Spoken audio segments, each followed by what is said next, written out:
kabila ng paulit-ulit na pagsubok na ilayo siya sa bisyo, paulit-ulit ding bumabalik si Jason sa parehong landas. Huwag niyo ako iparehab. Naman ako adik eh. Kontrolado ko yung sarili ko. Anong kontrolado pinagsasasabi mo? Ha? Nakikita mo ba yung sarili mo? Tingnan mo yung sarili mo! Jason, yan ang epekto ng pagdodroga mo! Na-scam na kami ng nanay mo. Yan pa ba igaganti mo sa amin? Bakit yung sa akin sinisisi yun? Anak, hindi ka namin sinisisi. Hindi na lang tayo talaga katulad ng dati. Wala nang savings yung daddy mo para sa rehab at sa pagpapagamot sa'yo. Kooperasyon lang. Kooperasyon lang ang hinihingi namin sa'yo. Anak, mahal ka namin. Kahit anak ka namin.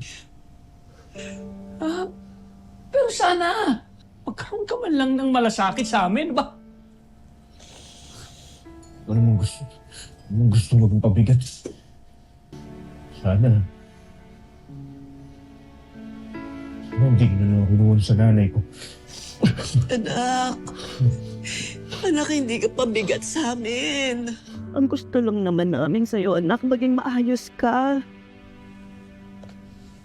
Anak, ano ba ang gusto mong gawin namin para mapatawad mo kami? Jason.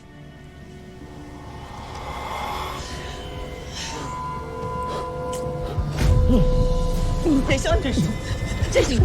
Kinuha mo si Jason! Bilisan mo! Kaya sa ospital! Jason! Jason! Jason! Jason! Jason! Bilisan mo! Hindi na ako nag-aaral. Pinabayaan ko na po lahat. Pero pinapasok pa rin pa po na pinapapasok. Kahit alam na nila na hindi ako napasok, lagi ako nakikick out sa lahat ng school sa amin. Halos lahat ng school talaga po. Natanggal po ako dun sa amin. Pero yun nga, never na sinukuhan ako nung mami at daddy ko. Pagka humingi ako ng tawad, sabi ko, bigyan niyo ako chance, pasok pa ulit ako kasi may baon. Siyempre, pag wala kang baon, wala kang pera, wala kang pambisyo.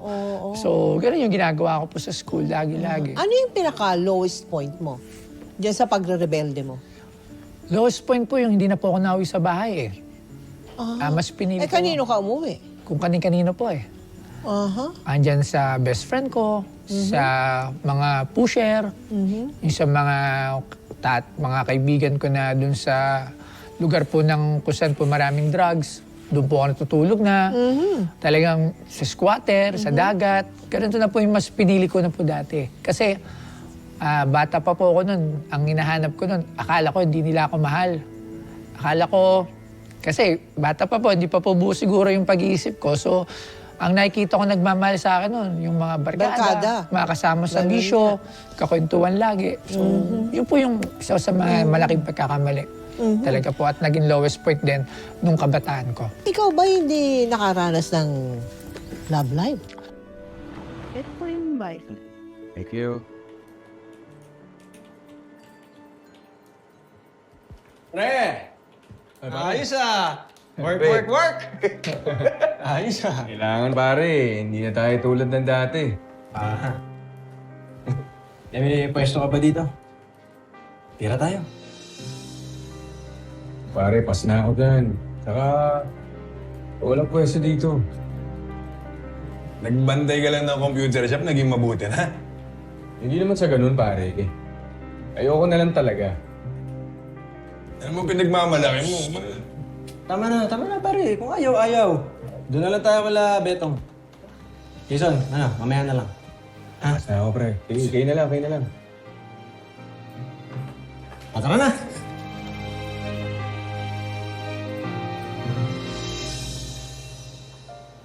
Excuse me ho. Kuya. Kuya, excuse me po.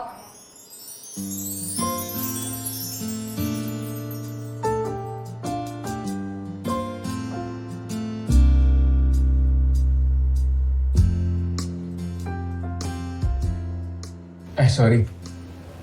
Ano yun, miss? Paran po. Isang oras. Sige. Doon na lang po. Okay. Ayan. I-open time ko na hanggang 3 hours. Talaga? Promo. Sige, salamat. Sige.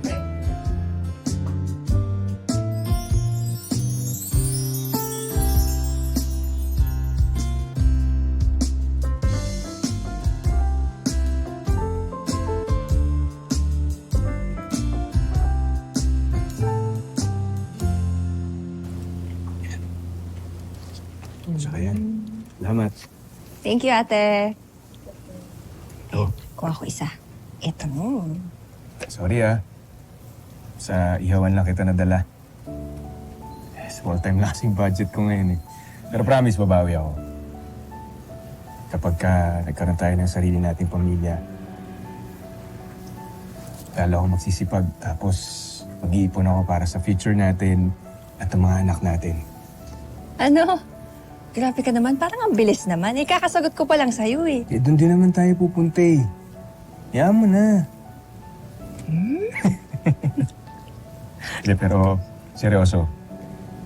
Sa mahalaga sa akin, buo tayo. Gusto ko kapag lumaki yung anak natin, buo yung pagkatao nila. Hugot Medyo malalim yun Pero ang ibig mong sabihin, kahit minahal ka at binigay lahat ng kailangan mo nang umabot sa'yo, hindi ka pa rin buo? Alam mo, parang may sobra pa akong pera dito eh. Pares tayo pagkatapos ito. Pares. Oo. Pares tayo. Ate, thank you Kakainis! Tara na. Kawaii ba rin yung hugot mo Siyempre. Ikaw. Sige nga. Oo, okay na. Sige na. Tayo.